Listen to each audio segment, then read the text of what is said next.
Panginoon, ipagtanggol po ninyo kami. Kayo po ang aming lakas at tanggulan. Ako po si Father Fiel Pareha at ito po ang ating segment, ang Daily Devotion, na kung saan tayo po ay magdarasal, magbabasa at magninilay kasama ng salita ng Diyos sa buong taon. Manalangin tayo. Sa ngalan ng Ama, ng Anak at ng Espiritu Santo. Amen. Halina, banal na Espiritu, liwanagan mo ang aming puso at isip nang maunawaan at may sa buhay namin ang iyong salita. Amen. Our Bible passage for today is from the book of Psalms chapter 31, verses 1 to 5, and I read it for you. In you, O Lord, I seek refuge. Do not let me ever be put to shame.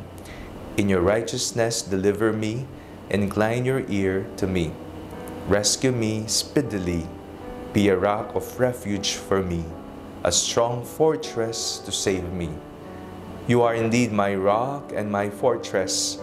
For your name's sake, lead me and guide me. Take me out of the net that is hidden for me, for you are my refuge. Into your hand I commit my spirit.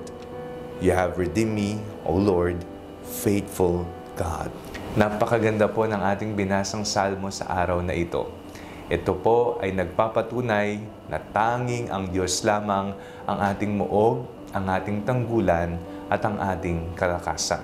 Naranasan niyo na po ba yung wala po kayong matakbuhan, matindi ang iyong pangangailangan? Ito man po yung mga material na bagay, tulad halimbawa, paghahanap ng pinansyal na pangangailangan, pagkain, o kaya naman papatulong ka sa mga taong alam mong may kaya sa buhay. May mga karanasan din po tayong wala tayong kakampi. Parang tayo lamang ang lumalaban sa buhay. Pero sa katotohanan, nariyan po ang Panginoon. Siya ang nagbibigay ng lahat ng biyayang ating kinakailangan. Minsan sa ating karanasan, nagugulat na lamang tayo. May mga taong nagiging instrumento para tayo ay magkaroon ng isang buhay na may pagkain, na may pinansyal, na may masisilungan, na may malalapitan.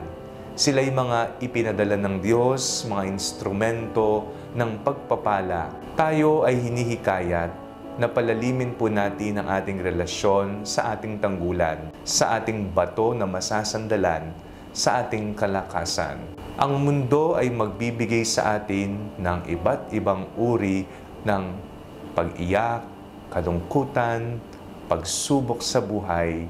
Pero wag din po natin kakalimutan na ang Diyos ay magbibigay sa atin ng kalakasan at ng kapayapaan. Sana po ito po yung maging konsolasyon at kapayapaan sa puso't isipan natin sa araw na ito, na mayroon po tayong Panginoon na nakahandang tumulong sa atin sa mga panahon na tayo ay may pangangailangan. Manalig po tayo sa Kanya. Manalangin tayo. Diyos na mapagmahal, kami po ay nagpapasalamat sapagkat sa mga panahon na kami po'y lugmok at may kinakailangan sa buhay, kayo po ay laging nariyan. Kayo po ang aming lakas at tanggulan, kayo po ang aming tinatakbuhan. Huwag na huwag niyo po kaming pababayaan, sa ngalan ni Jesus na aming Panginoon. Amen. Sa ngalan ng Ama, ng Anak at ng Espiritu Santo. Amen. Huwag po ninyong kalimutang i-like ang video ito. Mag-comment po kayo and share it with your family and friends.